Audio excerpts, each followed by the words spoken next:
Green Cooling scores with the 13 Pro-Am Community Rugby League Show. Well, hello, good evening and welcome. It's the season finale. Or perhaps not quite. We are going to be, however, talking about grand finals. We've gone grand final crazy. Playoff final crazy. As the National Conference League reached its conclusion. My name's Dave Parkinson, delighted as always to be alongside Steve Beech, and wow, what an ending to the season we saw, Steve. Steve Beech? Don't you mean guest, Parky? Oh yeah. I wondered when this would come in. Oh yeah. Yeah. So just to let you know, we turns up at Featherstone for the National Conference League Grand Final and the Division 1 Playoff Final. We gets to the gate. I goes in, flashes me pass, looks for me name, Dave Parkinson, yeah, and guest. And that must have been you, Steve. Apparently, yes, Dave. So obviously next season the show will be 13 Pro-Am presented by Dave Parkinson and guest. Hey, I didn't make that list. I know you didn't. I sent your name over. Yeah, I don't know. All the work we've done this year for an I can't even remember. They mustn't listen to the show. That's all I can say. You should be pleased to be guest. There's loads of people that would be pleased to be a guest of mine. Oh. We've got two of them coming up later on in the show. We certainly have. Two good lads as well. But, I always like going Featherstone. A great day again. Two absolutely top-class matches. And also, from what I can gather, another good match in the other playoff in Division 2. Yeah, I want to start there, actually. So this was Pilkington Recs up against Hensingham. Hensingham have had such a really good season this year. Obviously stepping up from Division 3 last season and making a real fist of life in Division 2, finishing 5th overall. Yeah. And winning their way through to the playoff final thanks to that magnificent victory against Clotface Miners last week. They were up against a Pilkington Recs side that, to be honest, other than the top two that have been dominating that particular league, they've been the best of the rest all the way through the season. Quite prolific in the way that they score their points, score them in lots of clutches.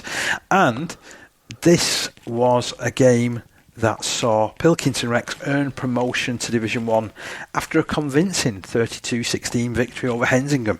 This came, as mentioned, in the Division 2 promotion playoff final.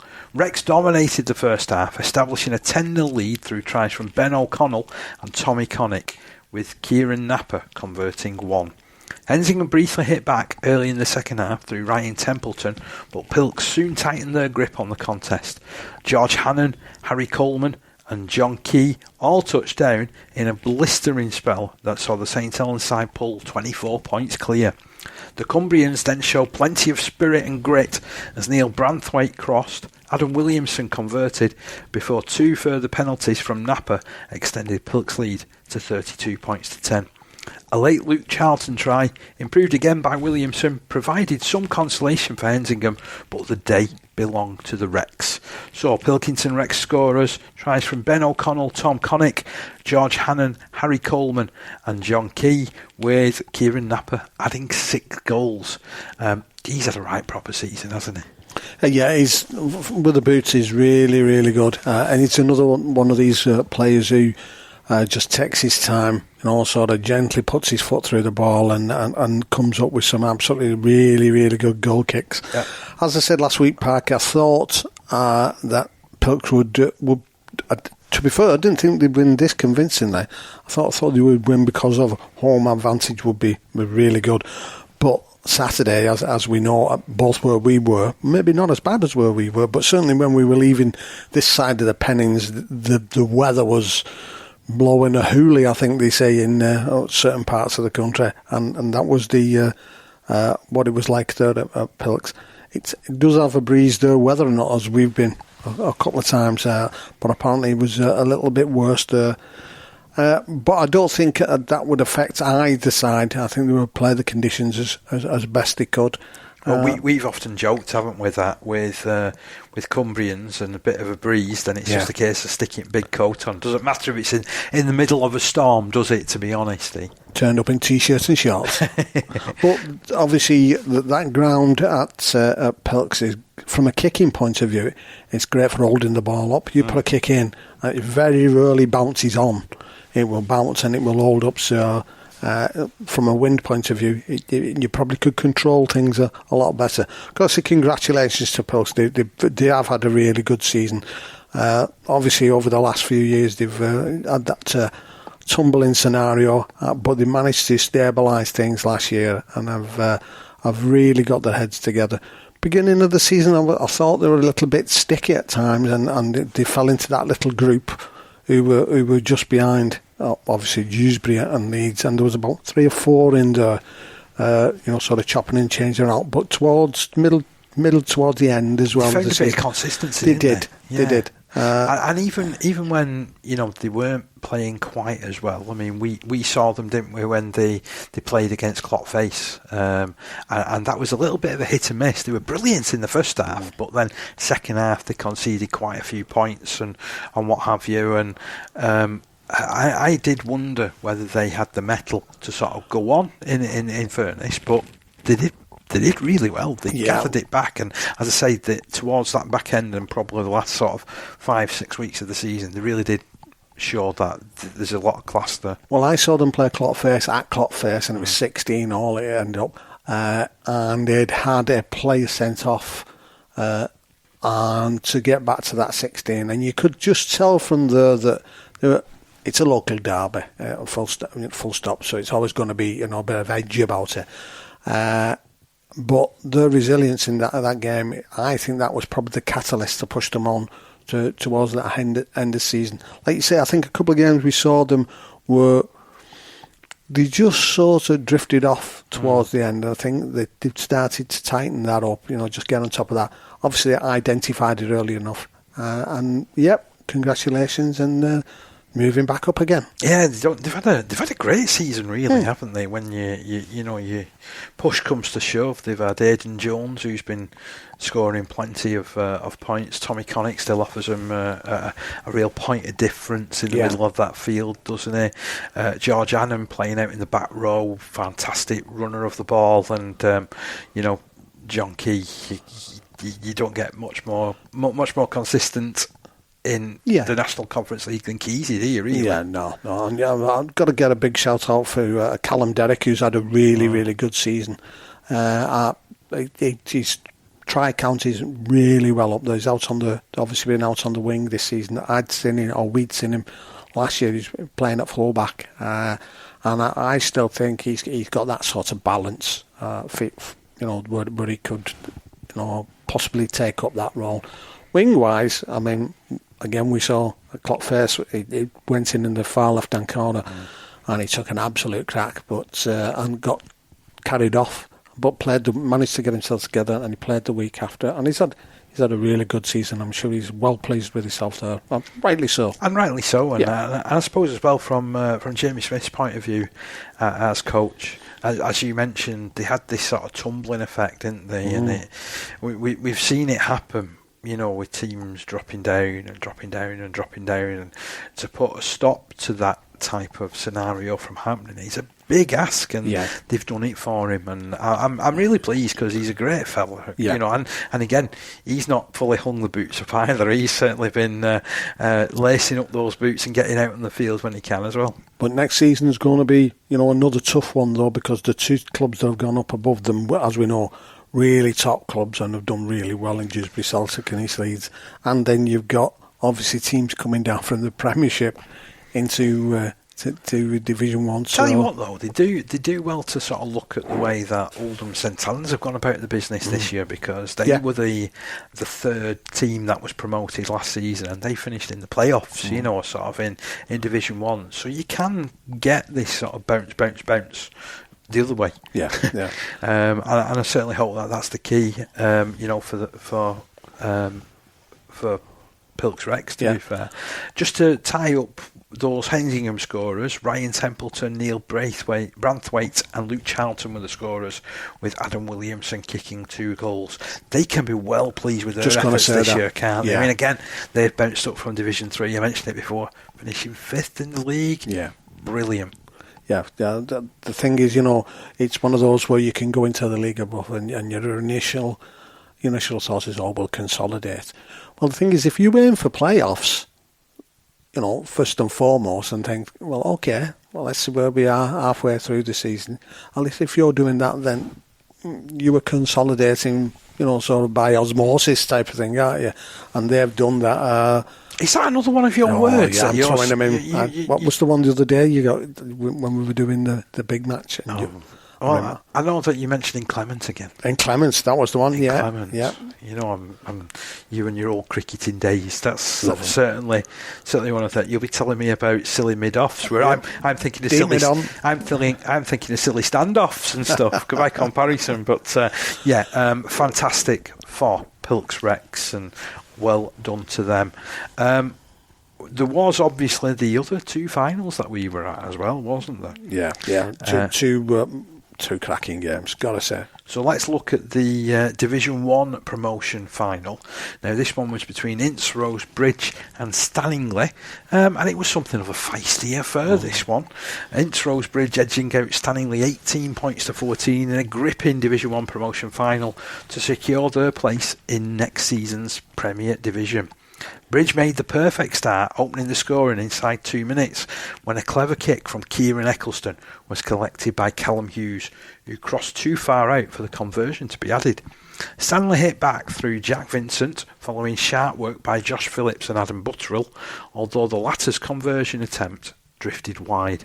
Moments later, though, the fullback helped turn the defence into attack with a superb run from the restart that set the platform, and the ever-alert Jeremy Wiscombe darted over. Butterill's goal put the Yorkshire side 10 points to 4 ahead. Ince responded just before the break. A penalty allowed Kyle Malone, Kieran Eccleston and Fillingham to combine, and TJ Boyd glided over from 30 metres. Then, when Butterill fumbled a Fillingham bomb into touching goal, the resulting dropout saw Eccleston send out a long pass, beautiful long ball that was as well, for Hughes to score his second. That gave Ince a 12 points to 10 half-time advantage. It was a tense second half, and Stanningley drew level through a Butterill penalty before taking a 14-12 lead on 66 minutes, with the same player landing another goal from 30 metres after Brodie Butler was sin-binned for delaying a restart. But Ince immediately reclaimed possession from the kickoff, and Casey Shaw was the man to pop up at Eccleston's shoulder, powering over for what proved to be the match-winning try. Fillingham then added his only goal of the game. Stanningley's task then became even tougher when Jack Vincent was yellow-carded for his involvement in a 70th minute brawl, while Ince's Pete Valentine also saw yellow late on for kicking the ball away. The Bridge held firm, though, under pressure to claim promotion, leaving Stanningley to try again next year. So for Ince Rose Bridge, tries, 2 of them from Callum Hughes, 1 from TJ Boyd, 1 from Casey Shaw, just a 1 goal from Mason Fillingham. And you was giving me stick because I think I mentioned that he'd kicked 50 plus goals over the course of the season, and with the breezy conditions, he was only on target for 1 this time round. Stanningley scorers, Jack Vincent, Jeremy Wiscombe scoring the tries, with Adam Butterill showing him out. It was done with 3 goals. However, it was Ince Rose Bridge that got promoted. Now, there's a big elephant in the room because there is an investigation that will be taking place from the National Conference League about incidents that happened after the final whistle. So I don't think we can talk too much about that because I know it's not sub-justice or anything like that. Sub-judice, is that what they call it? Yeah, I think so. So I agree, Park. It was a cracking game, and that just took the edge off it because the game itself, I mean, it was back and forward, a couple of handbags here and there, nothing more than you would normally see. It was a final at the end of the day, but that just took the edge off it. And as you said, rightly so, great crowds, really vocal crowds, and it was great to hear and have that buzz around, and I think that helps with the game itself. But we'll just have to see what comes of it. Yeah, we'll see what comes of it. As I say, it did leave a bit of a sour taste in my mouth as well, to be honest, for the rest of the afternoon. Got to say, for players that I thought stood out, to be honest, looking down the Ince Rose Bridge lineup, I thought the back row was superb of Casey Shaw, Caelan Rogers, Matty Gaskell.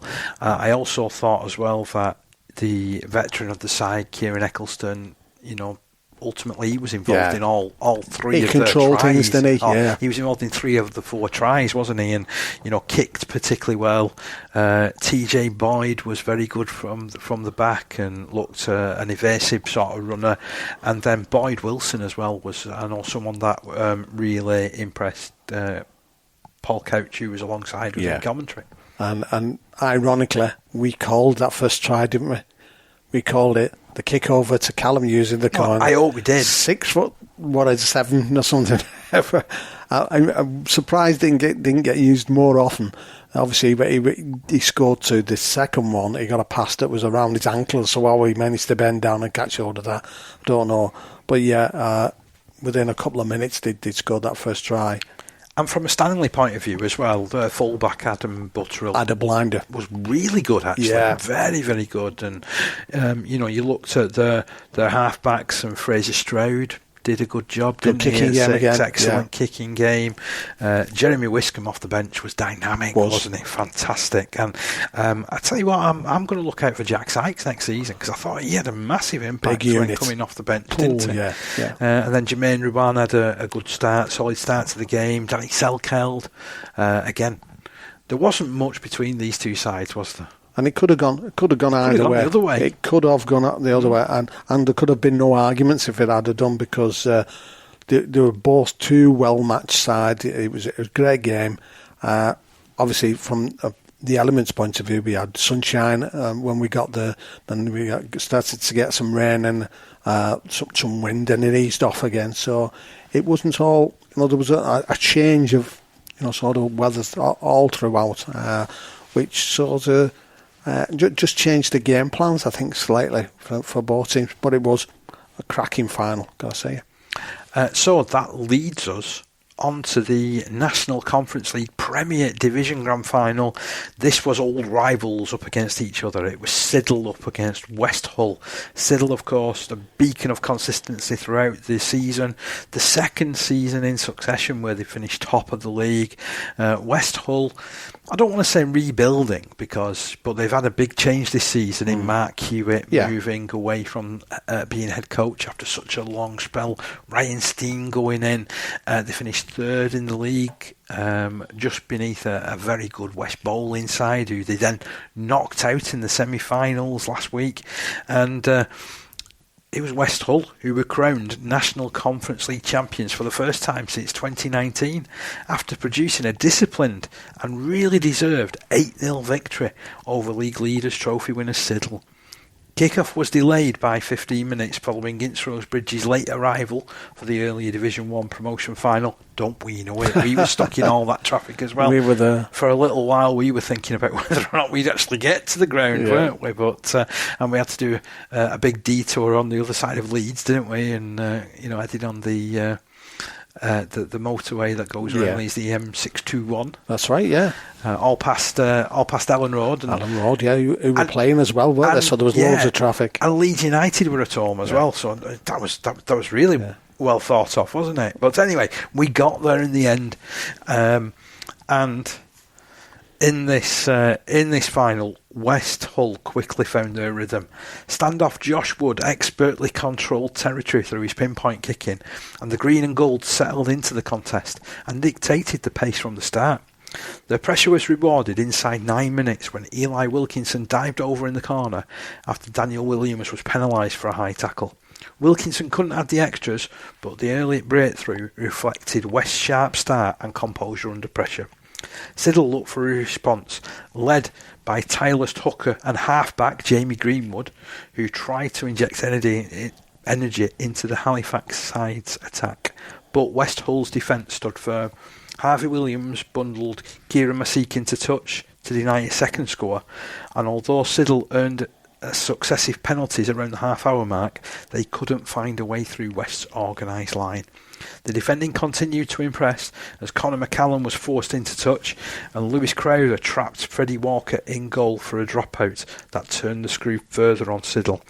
When Masika had a potential try ruled out, the tension began to rise, but it was finally broken on 52 minutes when Josh Oliver burst through the middle. And then later in the set, Jack Lazenby went over for the decisive score. Wilkinson was again off target with the conversion, but Westall's 8-0 lead never truly looked in danger. Both Josh Wood and Tom Verity were left shaken after a clash of heads, but half-back partner Elliot Jones took on the kicking duties and continued to lead by example in defence.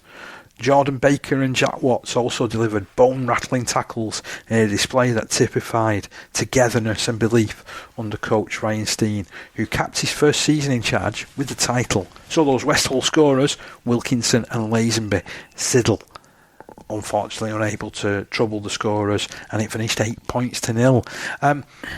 Sometimes you go to games and you watch really low-scoring games and you think, that must have been low quality, but this was anything but low quality when you consider the pressure that was on both of these sides to perform.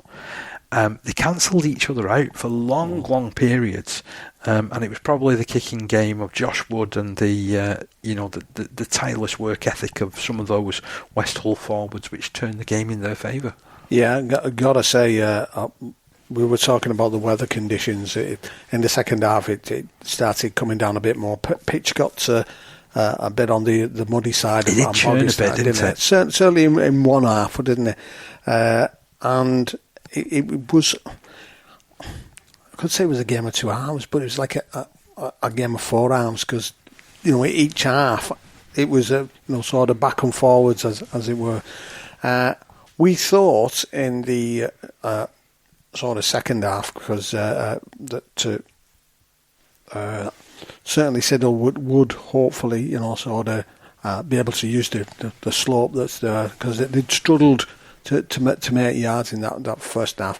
They did have some possession as well, didn't they? And some decent position, but just couldn't find a way through. Yeah, and then we thought, Westall are not going to get through it. And then just they started to grind, and then suddenly just got their act together. And again spent loads of time in the Siddle half, and then when Siddle eventually, as it was getting towards the ends of the second half, and they were having to, be the next on the scoreboard straight away. The defence from Westall was really, really good. Gotta say, man of the match was Josh Woods. It was kicking game, and it wasn't particularly a kicking game that was for distance as such, because we were noticing that the full back for Siddle was hanging really, really deep. Yeah, Ollie Lewis. He is more renowned as a winger. Obviously, they lost Lewis Hosty several weeks ago. Yeah. So they have had a bit of a mix and match in that area, and Lewis has been, really, really good. But as you spotted, he was very deep, wasn't he? Really deep, and I don't know whether Woods had spotted that, but his kicking was really measured. It wasn't. It was just over the top of obviously the attacking forwards. Well, they moved him around as well, didn't they? Yeah. Which was the crucial thing. Yeah. And for a guy that doesn't normally play fullback, they were making him probably cover a lot more ground than he was actually used to. Yeah, the amount of yards he had to make before he even got his hands on the ball was unbelievable. And obviously, by the time he got hands on the ball, the attack or the defence by that time I'd got to him and nullified him. For me, though, a good kicking game is only as good as the defence that you've got chasing it. And both of them were right on point, weren't they, for West Hull? I really enjoyed their performance, I have to admit, and it seems odd because, I'm one of these guys, I love your 24 22s and I like your 32 16s and that type of thing, but this was a really interesting game. Genuinely, it was so high quality. There was, such a high completion rate from West Hull. They kept things simple where they had to, but it wasn't like they didn't try throwing a few shapes, and it wasn't like Siddle weren't trying to throw some shapes at the defence. It was just a really, really high quality game. It was, and as we said, as the attack from Siddle got on, the area or the half that they were attacking him was really, really muddy. So there again, you could have thought, well, you could have easily got missed tackles, slipping off, trying to keep hold of your player, but it wasn't. They dug in there. The other thing I've got to say for both games, Parker, is both games were refereed really well. Oh, they were. They were. It was great to see Freddie Lincoln getting, like he's well earned, medal come the end of that National Conference League Grand Final, because he is a top young referee, is Freddie, and I know that he went missing from a lot of the games last season, which was due to a bad injury that he picked up. So again, he's had to overcome a couple of kinks in the road, you can say, before he's got to that. We were astounded though, weren't we? Because not only did they have touch judges, they had in-goal judges as well. There was referees and officials everywhere. We thought, have they come on a coach? It were like a gaggle of match officials. What's the collective noun for match officials? Don't go there, Steve. Don't go there. You're trying to push it, aren't you? You're after trying to get me in trouble. You know what? A collection of referees. That's what I'll say. A collection of match officials. That's what was there. No, seriously, I did think that this was a really, really good game, and it was such an enjoyable experience to be alongside yourself and coaching on commentary for it. Big mention to Dave Gray as well, who filmed both the Division 1 playoff final and the National Conference League Premier Division final. I thought he did a pretty good job, to be very fair. Good job, it was good to meet him. I'd never had the opportunity of working with him before. So I was looking forward to that, to see, sort of, because what it's like when we go, we like looking at everything that's technical and just weighing things up, and it was good having a look at what his setup was like and how he approached covering the games, and it was good.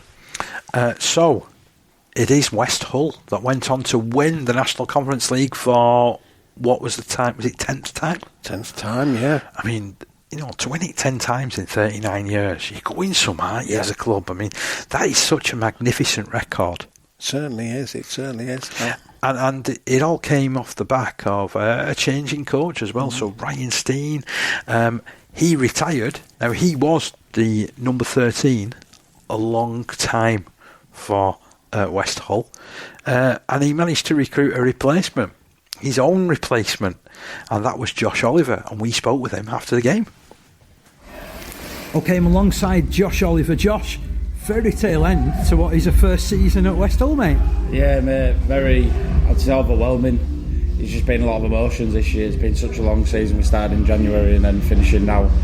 Obviously, you've always got that fairy tale in the back of your mind, but there's a lot of hard work in front of it, and then today the boys was unbelievable. To keep him to nil, just unbelievable. Yeah, because how difficult were the conditions out there? Because it was sideways rain at times. The wind was whipping from side to side. Even you had a little bit of sunshine, but I don't think that made much difference. Yeah, it was hard, but in all fairness, the last, I'd say, 4 weeks we've really pushed on, and we had a tough game against Stato at home, and the conditions was worse than that. So I think that's put us in good stead. And we've just, like I say, over the last 4 weeks, we've built pressure, and we've just come with the goods. Just a bit speechless, really. I sort of wondered whether, because we were on commentary, and I sort of said I reckon that semi-final would have put you in the perfect preparation for this.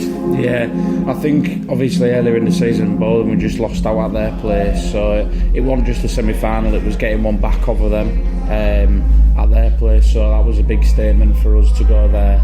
And then obviously, basically, because Siddle, in everyone's opinions, had already won it, so it was just a big have that, we're coming, we're here, and I think we're proving that today.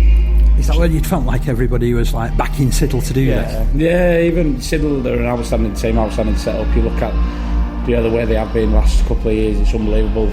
Props to them, but I feel like a lot of people, especially today, had wrote us off, and write that off.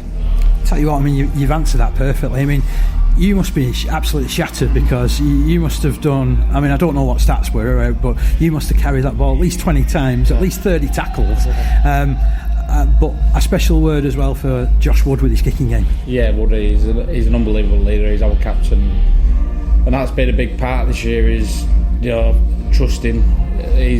We've all got trust in him, and he managed that game perfect. And with the kicking game, I don't think he could have got it any better. So as a middle, playing on the back of that, it's easier. Like I say, I've come here new year this year, and it's easy playing here. It looks hard, but it's easy because I'm with a team that everybody is thriving and wants the same thing. So it makes my job miles easier.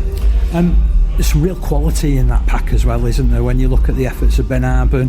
I am going to put you in there. I know that you probably wouldn't put yourself in there, but I'm going to put yourself in there because I thought it was a quality performance from you, mate. And when there's all that experience as well from the likes of Ryan Wilson. Yeah, no, I appreciate that, but like I say, I've come into West Hull, there's a lot of Benny Arban, Ryan Willow, they've all got it more in, they've all got a lot of experience, especially in these big games. So, but in all fairness, because of how tight we are, it doesn't matter if you're inexperienced or out, we're a team, so everyone's on the same level. And like I say, it was my first final today, but you couldn't have, I was ready for it, and we all was on the same level. So yeah, build on it next year.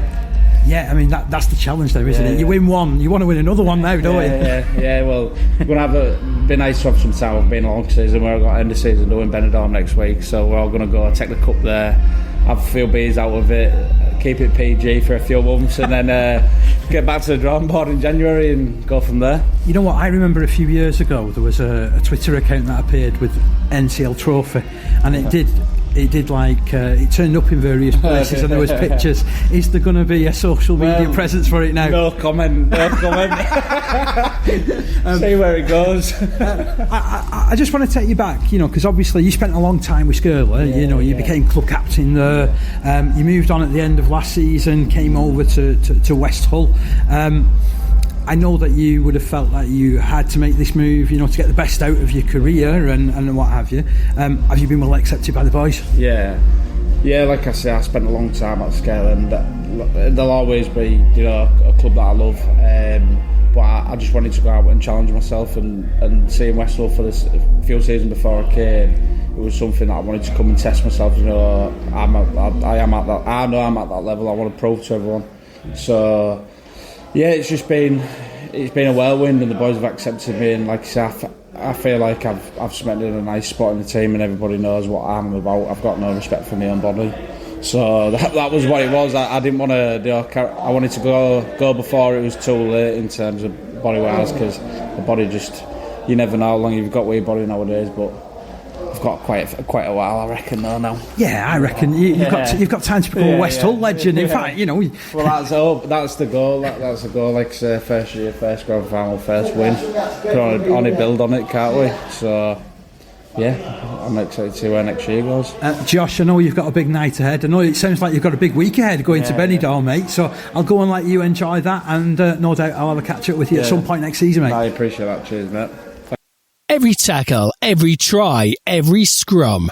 Green Cooling is proud to be part of the Community Rugby League family. A quality player, a quality performance, and a quality baseline. Unbelievably, that was not actually recorded in a Hull nightclub, although it sounded like it, didn't it?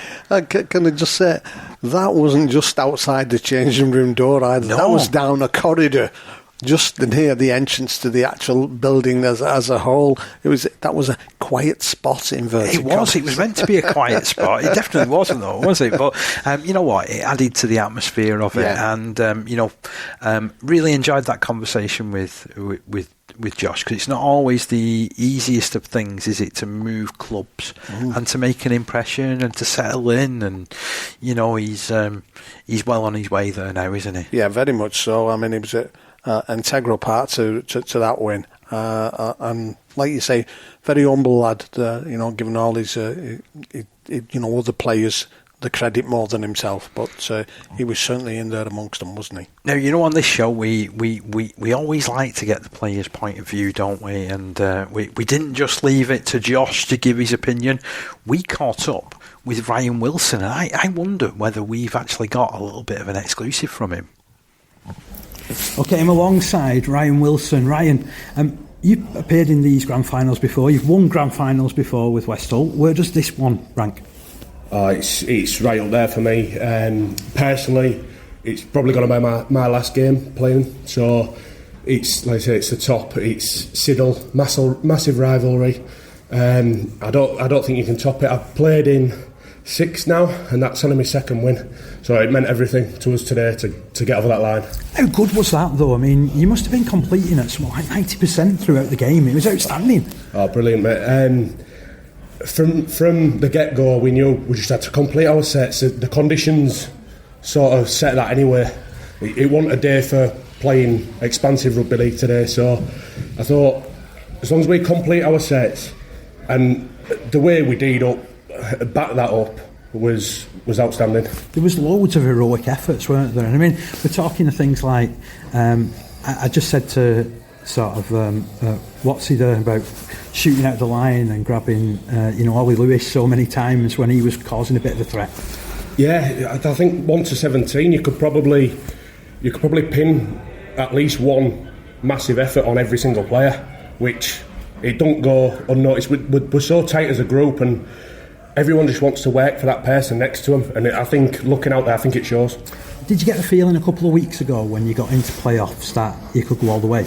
Well, looking back maybe 2 months, probably 3 months ago, our rhythm wasn't there, and the closer we got to playoff time, we just sort of started hitting our stride, and I think the first week of playoffs we go at home to Mayfield, and it sort of set the tone for what we wanted to do.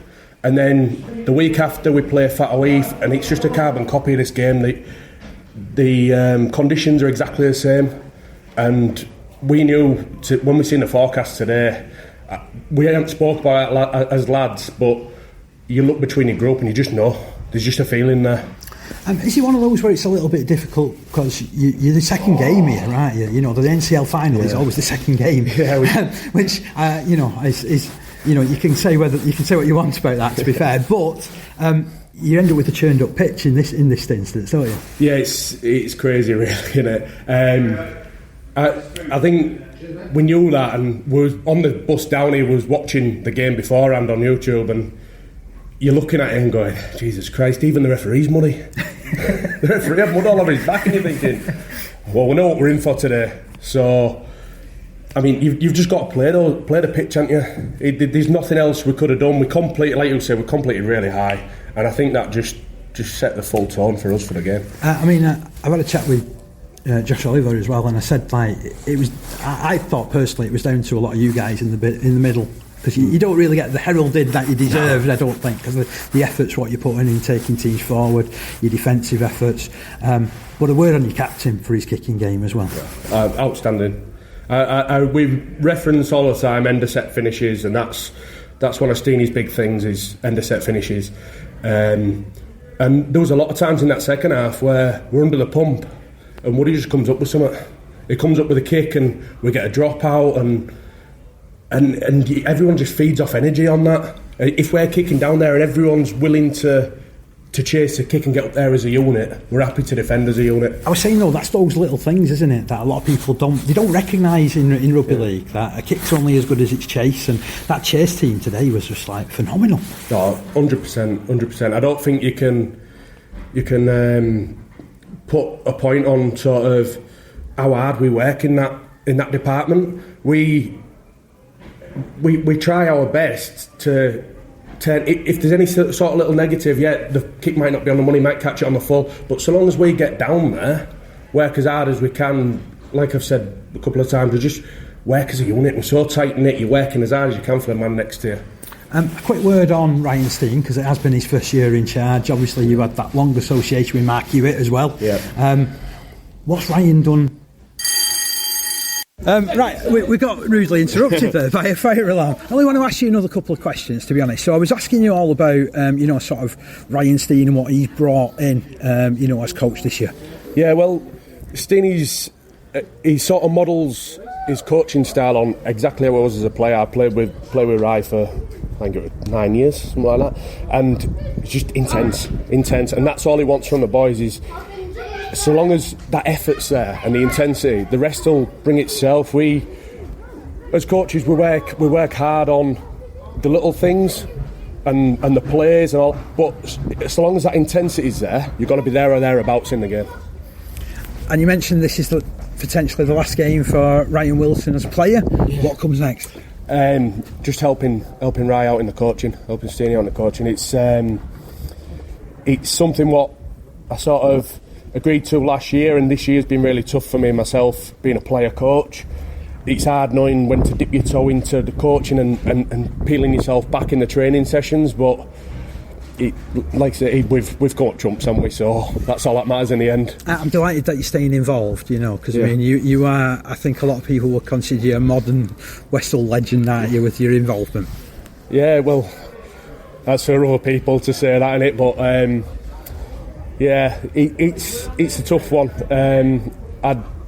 That's great for people to say about me, but the team comes first in the end, and that's, like I said, the performance today, that was a team effort. I don't think that you could have pinned anything on any one player and go, he was the standout. It was a real team performance, and that 0 in defence, that's everything. Outstanding. Well, you're protecting this trophy with your life. People are trying to take it off you as we speak. Young Sam's here from Siddle, wrestling with it. I'll go and let you enjoy this. Thank you ever so much, mate. Cheers, pal. Thank you very much. From players, referees and competitions to clubs and playing fields, we talk about the lot on the 13 Pro-Am Community Rugby League show. What a cracking interview that was. Yeah, great lad. Just the sort of stuff that he had to tell you, which we had no idea about from beforehand. Got to say, he was, again, like Josh Oliver, was an integral part of that win, wasn't he? And he has been for a number of seasons, hasn't he? 6 grand finals. That's one heck of a community career, that, isn't it? But that's got a lot of experience which he can pass on from a coaching point of view as well, because it's very important, as we've said before. If you've been there and done it, and you can pass that knowledge on to youngsters coming through, and that's got to stand sort of people in really, really good stead. It's going to be interesting to see if Westall can go on the same sort of trip that Hunslet had done in the past, where they went back to back to back. Special mention here for Glyn Jones, by the way, who has been an assistant coach to that first team, coached the Westall under-18s for a number of years.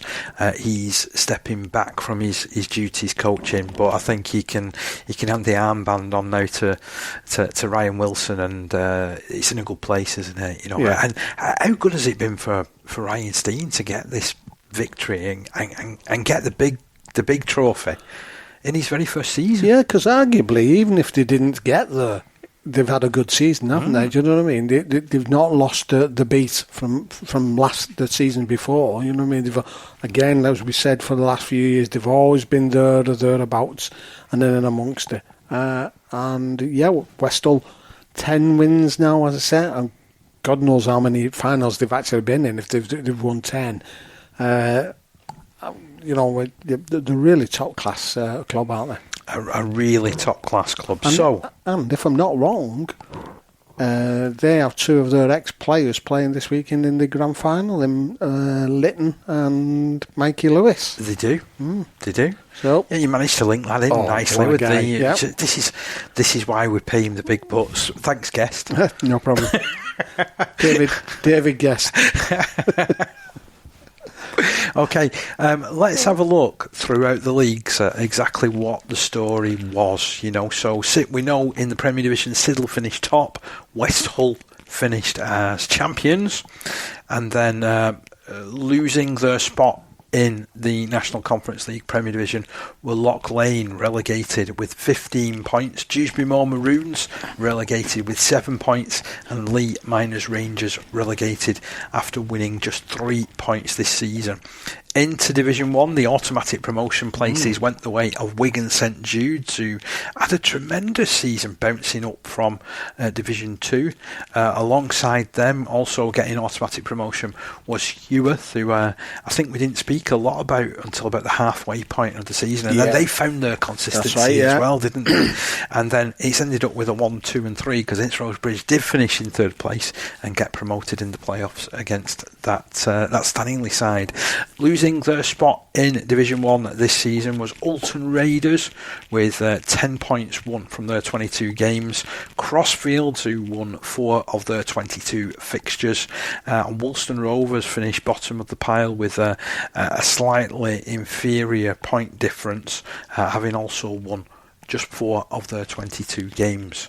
Into Division 2, and a real special mention again. I know we had a special podcast the other week with Jake Normington, who will now be leading East Leeds off the field as chairman.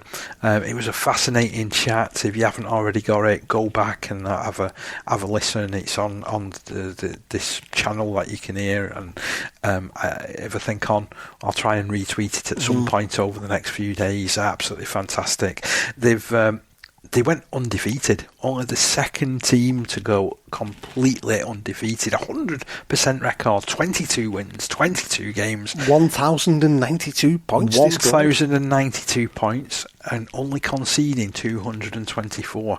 But brilliant. Not the best defence. Definitely not the best defence. That went the way of Dewsbury Celtic, who were worthy runners-up. 18 wins from 22 games, only conceding, get this, 174 points all season.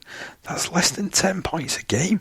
That is going some, isn't it? Yeah. And then this was another season where it went 1, 2 and 3, with Pilkington Recs eventually winning through in those playoffs against 5th place Hensingham, and they had won 15 of their 22 games, having lost 6 and drawn 1.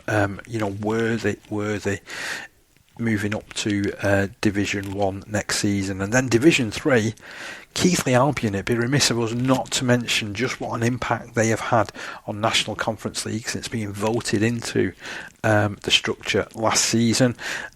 Keighley Albion winning 13 of their 18 games to finish top, but that was only just 2 points ahead of Sadler's Rangers, who claimed automatic promotion with 12 wins from their 18 games, and with an identical record was Bentley in third place, but with a slightly inferior point difference. And they've been able to score a couple more tries here and there, because it was Lee East, who were down in 5th, winning just 9 of the regular season games, who were outstanding in the playoffs to win their way through and win promotion. We were at that game a few weeks ago, weren't we? They hit the straps at the right time. As I was saying, there's a game there against Featherstone Lions, the last game of the season before the playoffs, and they just switched to another gear and kept that gear for the semi and obviously the final there against Bentley. It would be remiss of us not to mention who has got relegated from Division 2 as well. We mentioned the teams that were getting promoted out of the division. Thornhill Trojans, unfortunately, lost their place, having won 5 of their 22 games. That was 3 games less than Skirler, who did tremendously well come the back end of the season to win a couple of crucial fixtures.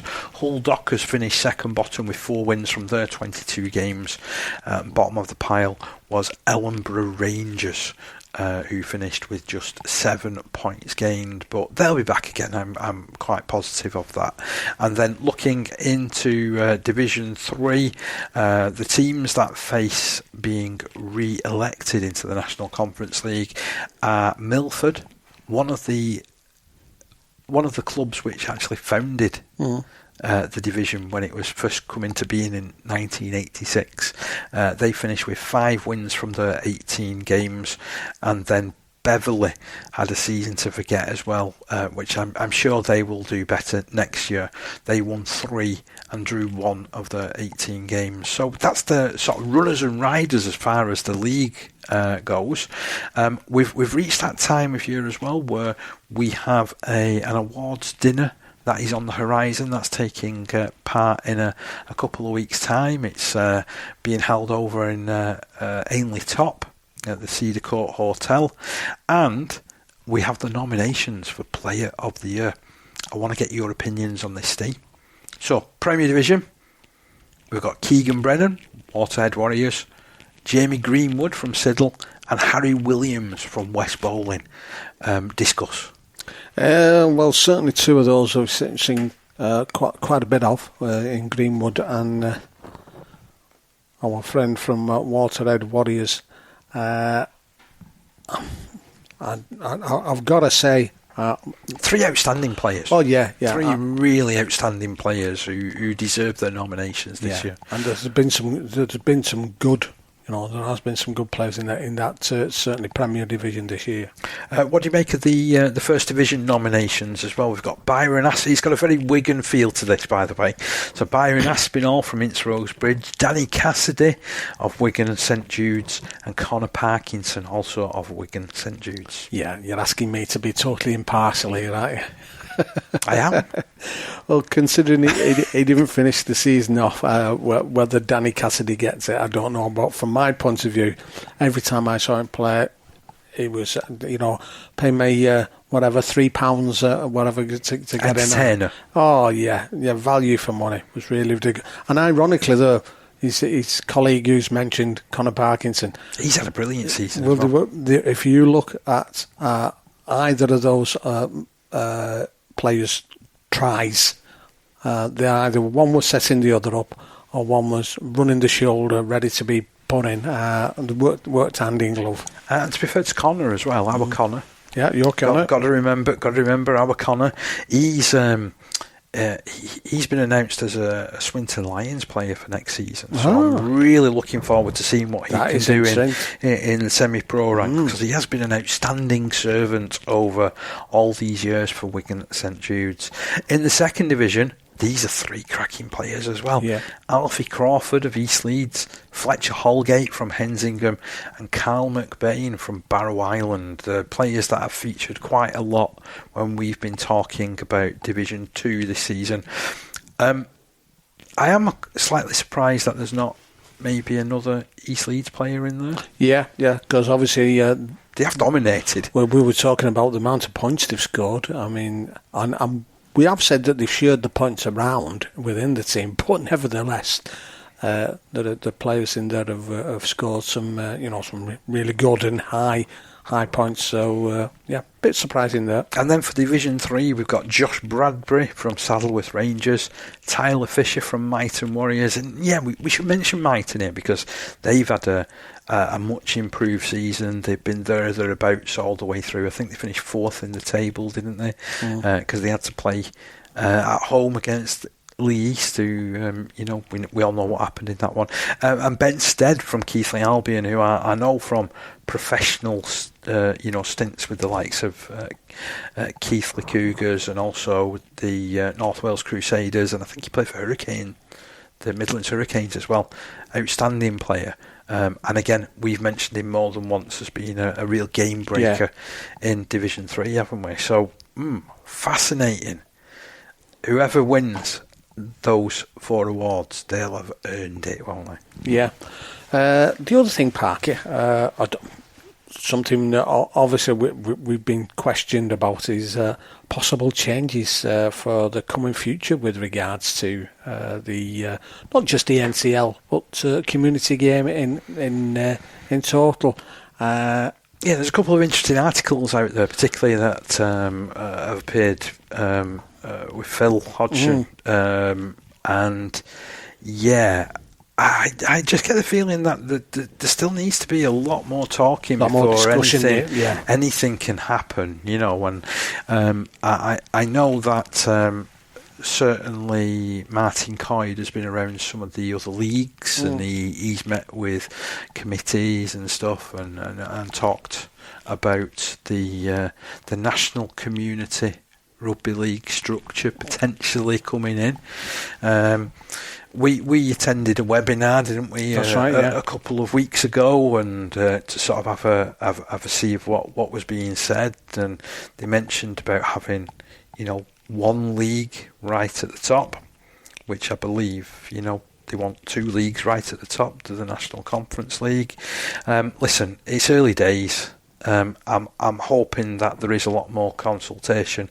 I hope that it's not already a done deal, and I hope that clubs get their opportunity to air their views, because that's what it's all about. It's been the way of the National Conference League for a good number of years that you can raise your views at things like extraordinary general meetings and the end of season club meetings, and let's see what happens with that one. I'm sure that it's something that we'll be talking about into next season, put it that way. Yeah, well, from my point of view, if there's going to be change, and it looks like there is going to be, I just hope it's not rushed. Like you said, Parky, I hope everybody is consulted, and obviously everybody's opinions taken into place before any rash decisions are made. I mean, I kind of like I side with the point that there has been less players representing open age men's teams. We are in a little bit of a slump as far as the figures go with that. So maybe something does have to change, and doing nothing isn't an option. But is this the right thing? Yeah, and I hope it's not rushed in. Certainly not for next season, because obviously next season is the 40th year for the NCL, isn't it? Well, it is, and there is actually a graphic that has been designed to celebrate the 40 years of the league. Obviously, it started for a long time ago as the National League. There was 10 teams that I think were in the original league. Many of those are still valid and valued members of the National Conference League as it stands now. It's a division that stood the test of time, isn't it? It's a league structure that has stood the test of time. It's a league structure that is well respected. Yeah, I think, because of the fact that you get all your games played. And if you don't play your games, then there's obviously consequences of that. And bearing in mind what you're saying there, and I totally agree with you, it's so, does it need a total overhaul, or does it just need the tweaks here and there? That's them are the things they've got to look at, I mean, if it's, and I know there's been issues, and I know there's these falling off with players who were taking part, sort of take up with that point of view. Is that because of COVID? Couple of COVID years? I mean, that's a massive. I mean, we're looking at that now to a certain extent in the professional game, where there's been issues. So I'm sure, the bottom line is that only, when I say it filters down to the community, it's not. It's the other way up, isn't it? It's those players who should have been coming through who've not been able to. Is that the issue? That's what I'm saying, is if you take another 12 months to say, all right, we're going to put things together, but we're going to take time putting this together, then you can at least see if things are improving. And then whatever you put in place hopefully will improve that even more. So you've got some momentum driving forward rather than just a big hit. And let's cross our fingers and hope it happens. I mean, to be honest, just altering a league structure and, doing whatever has been suggested, that is not going to solve the issues that rugby league has on its own. It needs to, not navel gaze, but it needs to understand. And to be honest, I'd be wanting to, everybody that's like not playing, that was on a previous list, I'd be wanting to contact them and ask them why. Yeah, why are they not playing? Is it the fact that we're in this like money crisis where people's work habits are changing? Is it something that can be explained in that respect? We know that it's happened in some other sports, but we also know that those sports have also recovered afterwards. That's right, and we haven't seen that sort of recovery in rugby league. Is it the fact that it's now being refereed differently? Possibly, is it anything like that? Is it all these things with head? And don't get me wrong, I'm a big fan of things when it comes to making this sport as safe as what we can. Yes. And we've got to think of everybody that's participating within the sport. But has it been too much too soon? Yeah. I don't know. And I think without doing proper consultation, you're never going to know. Yeah. And the other thing which we spoke, or some players spoke to us, we're not going to mention which teams because that would be remiss of us. At the weekend, we were talking, there was a final there, of the Premiership. They were the last team Premiership? of the Premier League. Premier Division? Premier Division. Anyway, they were the last team on, and the pitch was, as I was to say, it was a quagmire. And for the premier event of the season, we should be giving them the best facilities, the best pitch we can. So if they're going to sort of come down to the community, say this is how we change things, well, let's get some help from the more professional side. Don't get me wrong, I love Featherstone as a ground, but it gets hammered. I mean, we know that it gets absolutely hammered. And is it a time now we look at other clubs, where Super League clubs, Championship clubs, maybe sort of letting the NSL use their ground for finals? Not every single year the same club. Rotate it round and see how it goes. I mean, everybody has to travel to get to the finals ground. So does it really matter where it is? Let's take this sport around, the various areas. Let's get a pitch and a venue which is, a little bit more Super League type standard for the fans as well. Get it promoted as much as possible. We've all got to help each other in some way, shape or form, I think. And you can't just keep asking the community people to change the ways to help things. It's got to work both ways. That's the way I feel. And I know some of the guys who were talking to us at the weekend felt that that wasn't the ideal pitch to be playing for for such an important game. Not that I don't think it made a massive difference, but maybe we would have seen a more open game on some of the pitches that we've seen. Defensively, it was fantastic. It's got to be said. But let's have some help from both sides of the game. As with everything that we've talked about over the course of the our run this season, it's all open to discussion. What do you think? Yeah. We'd love some opinion. And if you'd like to join us next season to discuss any of these issues, then we're happy for it. We can facilitate that. We have the power, as a famous 1980s song once said, and I'm really looking forward to it. As I said, it's not quite us done and dusted. We will be back in a couple of weeks to go through the winners of the National Conference League from the awards night, and hopefully we'll see if we can get a chat or two with a couple of people, but we'll see how we get on with that, because I do know that obviously it's the end of a long, arduous season and people want to relax a little bit, but we'll see what we can do. It's been a real pleasure bringing this show to you over the course of the last however many months it is, One thing I want to do before we finish, Parker, not tonight, what do you want to do? But in the next, we need to dust off the predictions that were made at the beginning of the season. Oh, I forgot all about them. Yeah, and we'll run them up against the actual positions that you've mentioned tonight of the others. Well, that's what we'll do next time out. But that's us done and dusted for a couple of weeks. But as I say, after the National Conference League Awards night, we will be back for our grand season finale, and I look forward to you joining us for that one. Every tackle, every try, every scrum. Green Cooling is proud to be part of the Community Rugby League family.